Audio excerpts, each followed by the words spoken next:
Hello friends, near and far, dear to my heart, I'm Victoria with Aligned Soul Tarot. This reading will be for Virgo and all Virgo placements found within your birth chart or wherever you have 6th house influence in your chart. If you are unfamiliar with any of this information, just know that I offer personalized birth chart readings and relationship chart readings. You get a 2 full question tarot spread, detailed birth chart notes, and a private pre-recorded video to reflect on at any given moment. In this reading, Virgo, we're going to discuss astrology for May for your sun ascendant signs. But again, if you have a stellium or you're a cross watcher, this information is very insightful as well. We're going to get into tarot and oracle messages, and your love reading for May will be linked in the description box below. There always seems to be some crossover, and I highly encourage you to watch both. And also watch for your other placements to get a deeper perspective. We are in Taurus season, steady, determined, and sensual. We need this grounded energy after last month's eclipses and Mercury retrograde. It's time to tap into the body and the 5 senses, all while enjoying the process. With Taurus's grace, we find our ground. We move steadily towards our goals. I see Taurus like a mountain. Right? Taurus inspires us to reach great heights, but be aware of always striving for more. No matter how high you ascend, remember that it is within the core. The gems, the minerals, and the jewels reside. Now, Virgo, let's get into your May reading. Hi, Virgo. Welcome to this space. Thank you for joining me for May. Again, whenever you find this reading, just know that it's meant to find you. Cross watchers, you are welcome here, right? This astrology portion might resonate for you because, again, you're getting a deeper insight into who you're dealing with, okay? And what's going on astrologically. And I've been really trying to mention to people that tarot is timeless. Astrology, although it is time-stamped and marked with certain aspects that happen within these new and full moon cycles, we might not be integrating or really learning or comprehending the lessons, say 2 to 3 months or even just 2 to 3 weeks down the line. So these are all tools. These are all resources, right? To add to your tool belt. These are not the only tools that you can use, right? But again, knowledge is power and free will, right? So take what resonates and leave what doesn't. So let's get into it, Virgo. What do we got going on here? We have Mars in Aries, right, till June 8th. We have Venus in Taurus till May 24th. And Mercury in Taurus as well.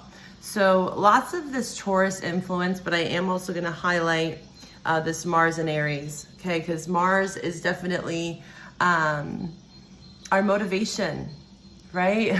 What gets us going. And we also still have this North Node in Aries, okay? So you have this 8th house, right? Mars and Aries in your 8th house. And then a lot of this Taurus energy, new moon in Taurus on May 7th in your 9th, Mercury and Venus in Taurus as well. May 16th, we have a conjunction, right? We have the Sun, Mercury, and Uranus in Taurus. So May 16th is a date to remember. There might be some sudden revelations and epiphanies, or Uranus energy can be very erratic. Like sudden impulses or even like downloads or insight, right? So that's a date to ponder, okay? Especially around your 9th house. This is a very heightened energy, right? This is Jupiter. This is Sag energy. You could be dealing with a Sag. Or where do you have 9th house or Sag in your chart? Again, this is where the natal chart really helps us understand and personalize what's going on for you. These are more general, right? So I'm touching base on general themes and highlights that might resonate. So 9th house is spiritual enlightenment, right? Taking a skill set and expanding on it because Jupiter wants to expand things. This is trying different things, right? Stepping out of your comfort zone. This is also travel. You could be really feeling the urge to travel or go on some sort of spiritual retreat or just a retreat in general, a vacation, right? But really the emphasis of the 9th house is the philosopher, this curiosity, right? There's a lot of curiosity found with this energy. You know, Sag energy, when I think of Sag, I think of the great philosopher. And again, the only way that they can get to that truth, right? The arrow represents that, the arrow of truth, and they are aiming towards their truth. But in the meantime, it takes a lot of getting to know ourselves, right? And there's this thirst for knowledge with the 9th house. So there's a lot of this, maybe, again, going back to school, getting a mentor, getting a therapist, being curious, right? Stay curious, Virgo. This is going to help you a lot this month, okay? Full moon in Sag in your 4th house. This could be highlighting things around the home, right? Getting a deeper perspective, again, around maybe traveling, relocating, literally getting into a new home, or things within the home with the full moon in Sag. All right, let's dive in here. We're going to be pulling from the 78 Elemental.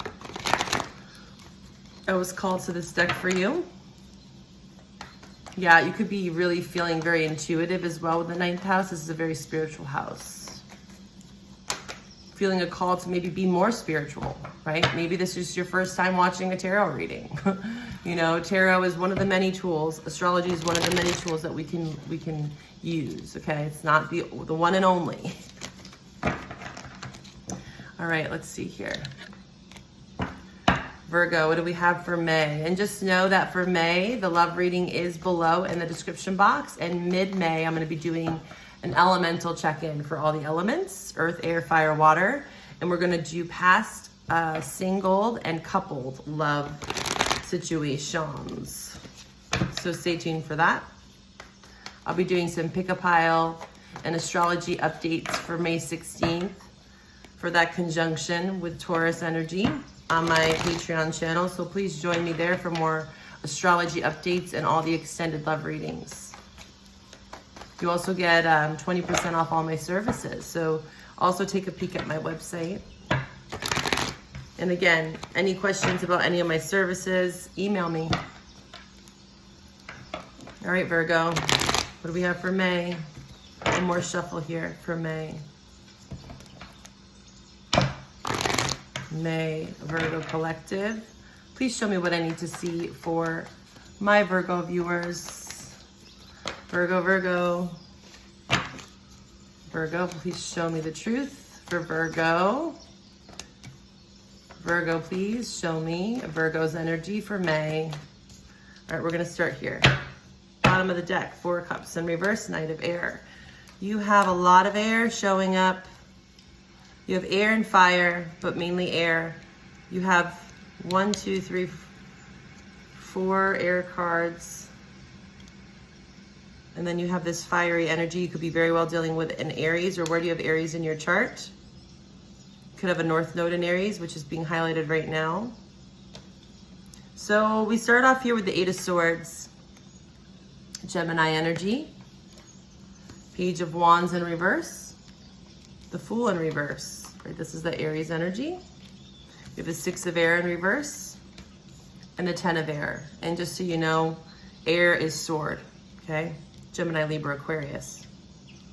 So you could have a lot of air in your chart, or you're dealing with an air sign, but you don't have to. 4 cups in reverse. This is kind of like this stalemate energy. There's this hindrance within the mind, especially with the sword energy. 8 of Swords, again, all of these cards, minor or major, there's a time and a place, right? We deem them as negative, or, well, we shouldn't go there because it's negative. No, how else do you work through your shadow? We have to understand the negative, the polarity. It's all interconnected. And we try to separate ourselves from that because we don't want to feel it. But with any sort of spiritual practice, over time we learn that the only way out is through. And sometimes that means that we have to be in this 8 of Swords. So you could be feeling that you're in this place because there's something that is heavily weighted on your mind. Okay, there's a resistance here that I'm sensing, especially with the 10 of Swords in reverse and the 6 of Air in reverse. Because the 6 of Swords upright is about reaching for peace, moving to calmer waters. Again, movement for you. You could literally be moving towards the end of the month, but that's not for everyone. Again, something within the home is being enlightened with the full moon in Sag. But there's a hesitancy, and also in the depiction in this card, because every deck has a different art depiction. This deck in particular, there's a different artist for every card. I love 78 Elemental. I actually have to see when they're going to be releasing their next deck because I want to get it. Support artists, right? That's one of my big things. So here you can see that she knows that she has to move towards the sun, which is actually really happiness, but there's lots of clouds. You know, there's a lot of mental anxiety, worry, fear, judgment, etc. of making a choice here, Fool, to start on something new. There's a hesitancy because there's a lack of confidence is what I'm seeing with the Page of Wands in reverse, because your fears, your thoughts are getting in the way. And that's kind of a trait of most Virgos. You know, we all, again, every sign has their negative and positive, just like anything in life, you know, the polarities amongst life, it's meant to be understood because, again, it's all really relative. So I feel like the main theme here is working through some of the fears and doubts around stepping into the unknown.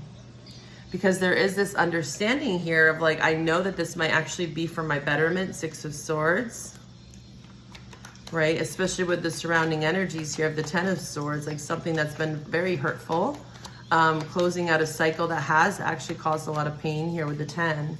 You have reached, you know, towards the end, but when I see a reversal, I always look at the card before, which would be the Nine of Swords. This is restlessness, right? 8, 9, 10. You have the sequential energy.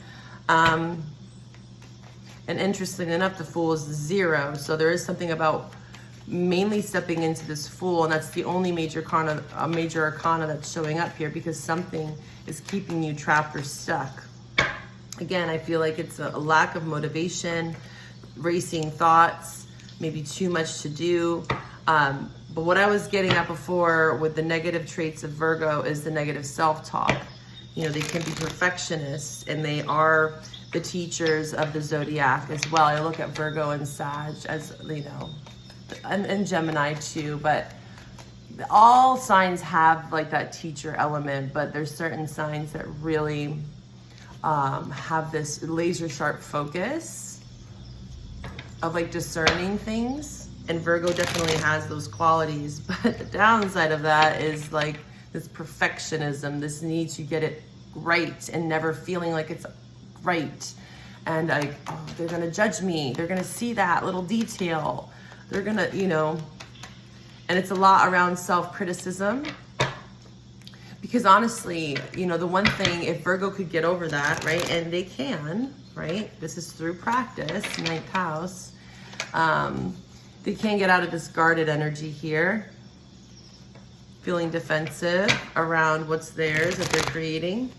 But this is, again, not letting others dictate your happiness as well, not letting others dictate your choices. Of course, if you have family, right, and obligations, I understand that, right? Things happen in life that we do have to take into consideration. But there's a point in that choice, and I see you here where you're spiraling. You're spiraling. The negative self-talk is actually limiting you from actually getting to what it is that you truly actually want, okay? We just had, yeah, there's another major arcana, Sag energy. We just had this Venus-Pluto energy at the 1st of May 1st, you know, transforming relationships. But I just saw this lovely post, and if you want to watch me on Instagram, I post a lot of insight, and you can get to know me as a reader personally. You can find that link below. When we think of transforming relationships, it really comes back to self, right? We're not actually transforming the relationship, we're transforming ourselves, and therefore the relationship becomes transformed. So again, it all comes back to self in the end, you know?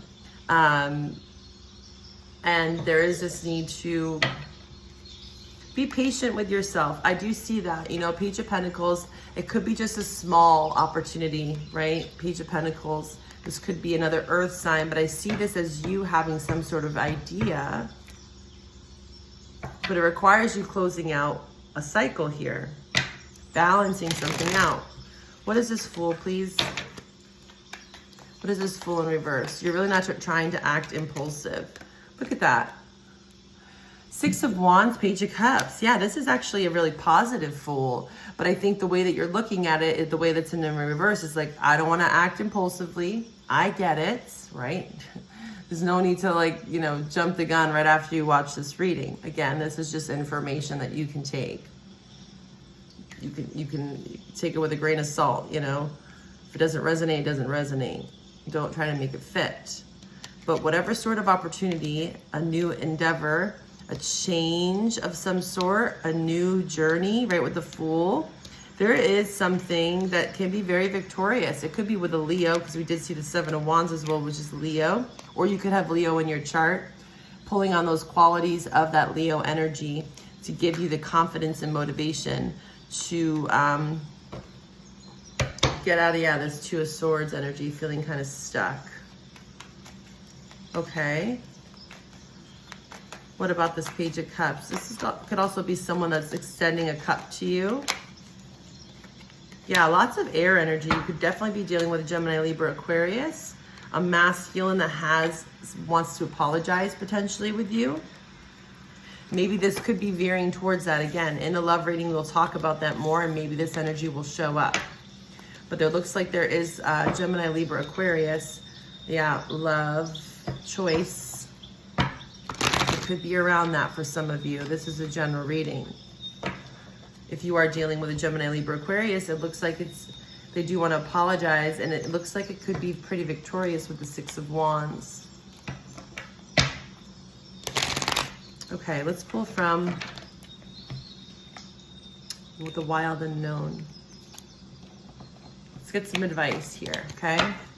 Advice for Virgo. Advice for Virgo for May. Please show me. What is it that they need to know?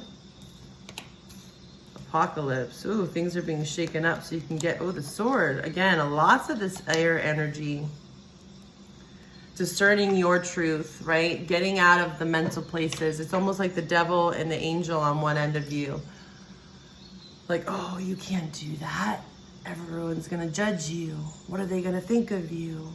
You're gonna lose a lot of friends. You're gonna lose a lot of money. You know, all this fear that comes creeping in. And then there's that angel on the other side, you know, like, you got this. You know, listen to your heart. What it is what are you getting called to do? Even if it is someone like an air sign, a King of Swords that's wanting to apologize, you know, you could listen with the Sword, right? The truth. Read body language is what I'm hearing. But something is being shaken up around the One. I'm feeling called to read from the One. It could be like the One, you know, this could be someone that you are dealing with. But in these general readings, I focus more towards self, and that's why I do love readings separate. But of course, there always tends to be some crossover, which is awesome, right? Because a lot of life is kind of connected like that. Our ability to experience this archetype firsthand is limited. It comes in brief and potent moments that are left to savor for a lifetime. The One is both the energy that unites all living beings and our capacity to sense this intimate union. This archetype eludes us most of our lives, appearing as a concept in a distant galaxy. Yeah, maybe it's just like that unworthiness, like, I don't deserve love, like, this is too good to be true. You know, the Eight of Swords, Nine of Swords, restlessness, anxiety, fear. Yet when we are in the midst of its power, a solemn reverence falls across the land. We glimpse ourselves into the vastness of our all in consciousness, and neither small or not large within that field. We are neither important nor unimportant. This is about acceptance. This is also seeing, you know, again, this interconnectedness. Also, what I'm getting from the message here is the cycles. What's led you up to this moment, taking those lessons from the past and bringing it into the future. Seeing how, like, the serendipity, I'm getting the card of the serendipity. We'll see if it comes out. Or like all these little sequential moments and lessons and people, places, things that you've been in is now kind of leading you towards the One. All duality fades away and we're left with what is, the precious knowing that life is a gift and we are both the giver and the receiver of this fortune. There's something about ignoring a calling, ignoring something that you know is going to bring happiness. Okay? So you know the mantra. You could do that as well. It's coming up here. But something is being shaken up with apocalypse. This is kind of like my Tower card. Let's pull from the wisdom of the oracle. I feel like the serendipity might come out for you, but let's see. Because I'm feeling like something is like, it's like a puzzle. I'm getting the vision of a puzzle. And as you see the bigger picture, right, full moon in Sag, you start to see how the pieces are fitting together more congruently. And it's starting to make more sense towards the end of the month in particular. Again, 9th house expands things. So throughout the month, May 16th is going to be a major date, but throughout the middle or beginning and middle of the month, you're going to start to kind of piece the puzzle pieces together. This could be through dreams. Again, a mentor of sorts helping you. What do we have for Virgo? All that glitters is in gold. What else do we have for Virgo for May? Please show me the truth. For Virgo. Virgo, please show me Virgo. You definitely could be dealing with a Leo. They had the same 2 cards. You didn't get serendipity, but there's something around money here is what I'm seeing with all that glitters. So this is the where you've been, the past, right? Venus, Pluto.